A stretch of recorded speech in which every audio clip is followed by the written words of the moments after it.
Assalomu alaykum qadrli obunachilar. Bugun sizlar bilan avtomat suv nasoslari haqida gaplashamiz. Bu apparatimizni qanaqa to'g'ri ulash, qanaqa foydalanish haqida sizlarga foydali maslahatlar beramiz.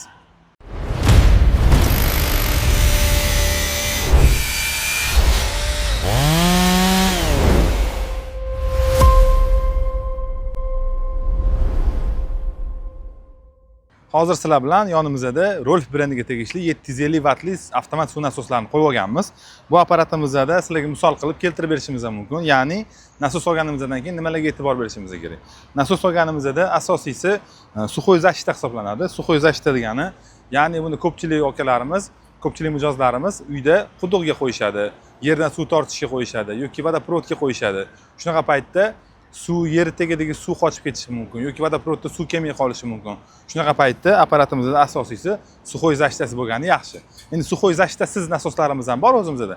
Faqat unga ozgina e'tibor berish kerak. Ya'ni suv kelmay qolganida ahamiyat berib turish kerak. Apparat quruq holatda ishlab o'zini o'zi kuydirib yubormasligini ta'minlab turishimiz kerak bo'ladi. Bu nasosimizda asosiysi miyasi hisoblanadi. Ya'ni avtomat suv nasosi deyishimiz sababi shunda. Bu apparatimizda qo'yganimizdan keyin suv tortib oladi. Tortgandan keyin o'ziga kerakli davleniyani yig'ib oladi va albatta o'chadi. Keyingi paytda vodoprovodni ochganimiz paytda o'zi apparat avtomatik ishlaydi va yopganimizda o'zi o'chadi. Bu vazifani mana bu yerda miyasi degan joyi bor, shu amalga oshiradi. Bu kerakli davleniyaga yetganda o'zini o'chiradi, o'zini o'zi yoqadi. Bu davleniyani miyani boshqaradigan moslamamizni har xil holatga tushirsak bo'ladi. Ya'ni apparatimiz bir xil holatlarda o'zidan o'zi ishlab ketishi mumkin. Bir xil holatlarda vodoprovodni o'chirsak ham o'chmay qolishi mumkin. Bu yerda bu apparatimizda o'zini buradigan maxsus joyi bor.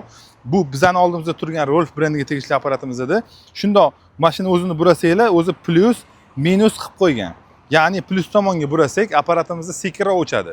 Apparatni kranni yopganimizdan keyin ozgina vaqt o'ziga kerakli davleniyani yig'ib olib, keyin o'chadi.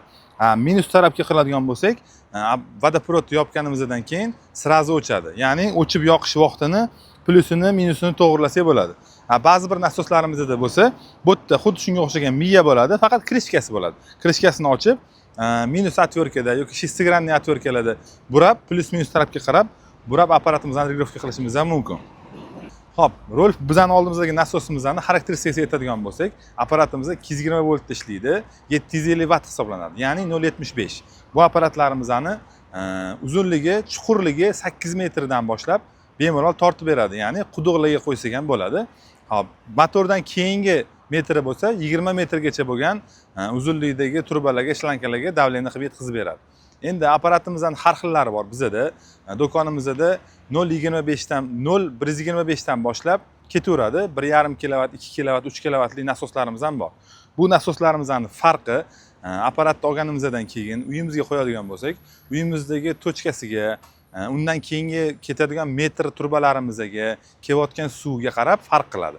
Ya'ni usta akalarimizga ozgina maslahat beramiz, qo'ldan kelgancha. Bitta tochka bo'ladigan bo'lsa, olsanglar bo'ladi, vodoprovodga qo'yadigan bo'lsanglar, ya'ni 0.125 eng kichkinasini qo'ysanglar, bemalol davleniya qilib yetkazib beradi. Agar quduqdan tortadigan bo'lsanglar, sizlar bitta tochkaga iloji bo'lsa 370 wattligini olsanglar bo'ladi. Ya'ni 0.37 kilovat deyiladi. O'shani olsanglar bemalol yetkazib beradi. Endi agar quduqdan chiqaraman, katta davleniya kerak bo'ladi, bizga 3 ta yoki 4 ta tochka kerak bo'ladi deydigan bo'lsanglar, mana shu apparatimizdan maslahat beramiz, ya'ni 750 watt. Quduqdan tortasizlar, quduq maksimalni 8 metr, uzog'i 10 metrgacha bo'lgan joydan bemalol tortib, 3 ta yoki 4 ta tochkaga keraklicha davleniya yetkazib beradi degan umiddamiz.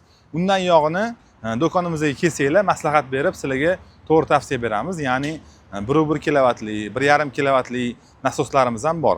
Bu nasoslarga qo'shimcha qilib, miyalari ham bor, alohida qo'yib ishlatib berishimiz ham mumkin. Tekshirib ham beramiz. Avtomat nasoslarni olganimizdan keyin bizga ozgina bilim bo'lish uchun sizlarga foydali maslahat berib o'tamiz qo'ldan kelgancha. Avtomat nasos olganimizdan keyin ishlatyapmiz. Orada 1 yil, 2 yil, 6 oy, 8 oy ishlatganimizdan keyin orada apparatimizning rashidini bachokida davleniya kamayib qolishi mumkin. Davleniya kamaygan paytda sizlarga maslahat beramiz. Orqa tomonida mana bunaqa krishkasi bor. Krishkasini ochadigan bo'lsak, biza bemalol vulkanizatsiyalarga borib yoki o'zimiz bitta kompressor bo'lsa, mashtiga nasos bilan davleniya urib qo'ysak bo'ladi. Ya'ni 1.5 yoki 2 bar bo'lsa, o'shanda yetadi bemalol. Bu ichida rezinaviy davleniya beradigan sharikchasi bor. Bu sharikchasi apparatimizning vaqtida o'chib, vaqtida yonishini ta'minlab beradi degan umiddamiz. Yoki bitta mana shu bachokka o'zi qimmat turmaydi. Do'konlarimizda ham bor. Olib, shunday burasa yechiladigan bachokini bitta yengi qo'yib yuboriladi va albatta regirovkani joy-joyida qilib, suvimizni ochib, yopib, ochganimizda ishlab, yopganimizda o'chayotganini ta'minlash uchun burab turib regirovka qilishimizni tavsiya qilamiz. Avtomat nasoslarimizni olgandan keyin iloji boricha o'rnatayotgan joyimizga ahamiyat berishni tavsiya qilamiz. Ya'ni qo'ygan joyimizda iloji bo'lsa suvga to'lib turmaydigan, iloji bo'lsa musor tushmaydigan, tozaroq joyda saqlansa, instrumentimizni ancha yil xizmat qilib beradi degan umiddamiz. Avtomat nasoslarimiz, ya'ni ayniqsa oldimizda turgan 750 vatli Rolf nasosimizni iloji boricha 3 ta, maksimal 4 tagacha tochkaga qo'yadigan bo'lsak, kerakli davleniyani bemalol yetkazib beradi. Lekin biz bugun sizlar uchun apparatimizni maksimal nagruzka berib, ya'ni 7 ta tochkaga berishni ulab qo'yganmiz, tayyor qilib, sistema qilib o'zimiz yasab qo'yganmiz. Ya'ni apparatimizni eng oxirgi darajada qiynab ishlaydigan bo'lsak, bizga kerakli darajada davleniya bera oladimi, yo'qmi? Birinchidan, ikkinchidan, bizga ulagan turbalarimiz 25 talik turbalar bo'ladi. Bu turbalar katta turba, ataylab qilganmiz, чтобы instrumentimizni maksimal ishlashini. Lekin sizlar uyingizga qo'ygan turbalaringlar bu через смеситель, через jumralar orqali chiqqanning hisobiga bizga ko'rsatib bergandan ko'ra yana ham balandroq davleniya chiqishini ta'minlab beradi.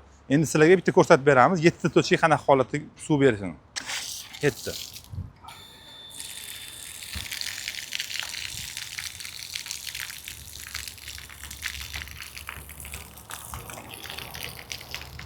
Ko'rib turganinglardek, apparatimiz 7 ta tochkaga kerakli darajada davleniya beryapti. Ya'ni bemalol bu suv ishlatsa bo'ladi.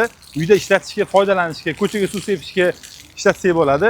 Bu apparatimiz xuddi aytganimizdek, kichkina jumralarda ishlagan paytda yana ham kerakli darajada davleniya beradi. Apparatimiz, ya'ni 4 ta tochkaga emas, 5-6 tochkaga ham bemalol yetib beradigan umiddamiz.